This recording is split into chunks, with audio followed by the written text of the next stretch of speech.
Қадірлі достар, Sheber.bala YouTube желісіне қош келдіңіздер. Бүгін мен Шебер апайларым және Sheber.bala мынадай шыныға жапсыратын суреттерді қалай жасауды көрсетеміз. Мына жапсырма суреттеріне келсек, олар шында витраждың бір түрі болып келеді. The term stained glass refers to art created using colored glass as a material. Түк түсінсем бұйырмасын, бірдеңелер сөйлейді әйтеуір. Қош. Витраж дегеніміз, ол түрлі түсті шыныдан қиыстырып істелген қолөнер бұйымдары. That's what I said. Солай ма? Жарайды. Сонымен біз мынадай қораптарын алдық. Glass Deco фирмасы. Сен де көрсет өзіңдікі. Бұл корейлік бояулар. Енді бұларды қайда сатып алуға болады дейсіңдер ғой. Бұлар кітап дүкендерінде, кеңсе заттар дүкендерінде және кейбір ойыншық дүкендерінде сатылады. Енді ішінде не бар екен көрейік.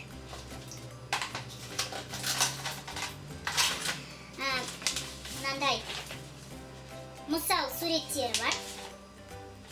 Кітапша, мөлдір пленкалар бар екен. Және де бояулардың өздері. And also instructions. Дұрыс. Қандай суреттер жасауға болады негізі? Бір-екі қарапайым сурет жасап жаттыққаннан кейін кішкене күрделірек суреттерге де көшуге болады. Мысалға, спортқа қатыссаңдар, спорт клубтарының белгісін жасауға болады. Өздерінің мектептерінің белгісін жасап, мектепте жапсыруға болады. Әкелерің мысалы қандай футбол тобының жанкүйері болса, соның белгісін де жасап, сыйға тартуға болады. Аналарыңа мысалы жүрек немесе гүл жасап сыйлауларыңа болады. Мысалға, мына суреттерді Sheber.bala өзі анасына жасаған болады. Ал біз өзіміздің бейнеролигіміз үшін қандай сурет жасайтын болдық? Қалай ойлайсың, Sheber.bala? Ол немене? Пәріт деген немене? Тотығыз. Жарайды.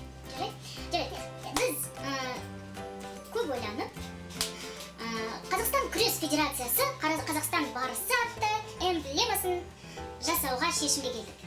Дұрыс қой, Sheber.bala? Қазақстан барысы. Қазақстан барысы. Кешіріңіз, бір минут. Қазақстан барысы. Қазақстан барысы. Бәрекелді. Сонымен Қазақстан барысын салатын болдық. Енді бастайық. Витражды еске салатын болсақ. Түрлі түсті шыныларды мынандай қара жиек ұстап тұрады. Алдымен сурет жиектерін жүргізіп алу керек. Бізде ол алтын жиек болады.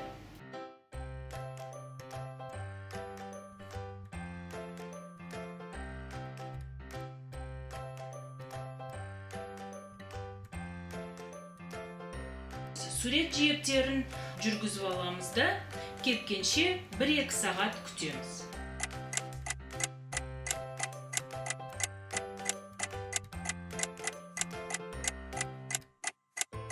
Ал 2 сағат өтті. Енді бояуларды толтыруға кірісеміз. Жиек салатын бояу, контур кішкене қоюлау болса, ішін толтыратын бояулар сұйықтау болады, сондықтан жиектен шығып кетпеуге тырысыңдар. Бояуларды мұқият толтырыңыздар. Негізі сурет таңдағанда бөліктері ірі келетін сурет таңдаңдар. Жіңішке суреттерді жасау бұл бояулармен өте қиын болады.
Енді оны 1-2 күн кептіреміз. Міне, дайын болды. 2 күн күттік. Суретіміз әбден кепті. Суреттің түстері де сәл өзгерді. Әдемі сурет. Енді оны ақырындап, мұқият пленкадан ажыратамыз. Хорошо. Саған жұп-жұқа екен мынау. Ойбай, жыртылды. Мына жер, ойбай, кішкене тартсам жыртылады екен. Абайла.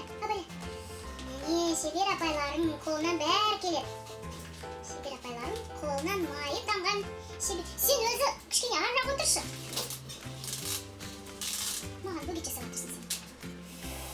Кішкене қатты тартсам жыртылып кетеді екен. Ойбай, мына жер жабысып қапты, мына жер қатты.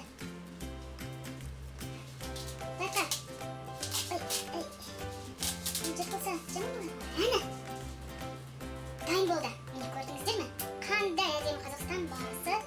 Барыстың басы көзі де жақсы шығыпты. Күшті болыпты міне. Не Шебер бала? Сенің қолыңнан ондай келмейді, сенің қолыңнан. Оп оңайлары ғана келді.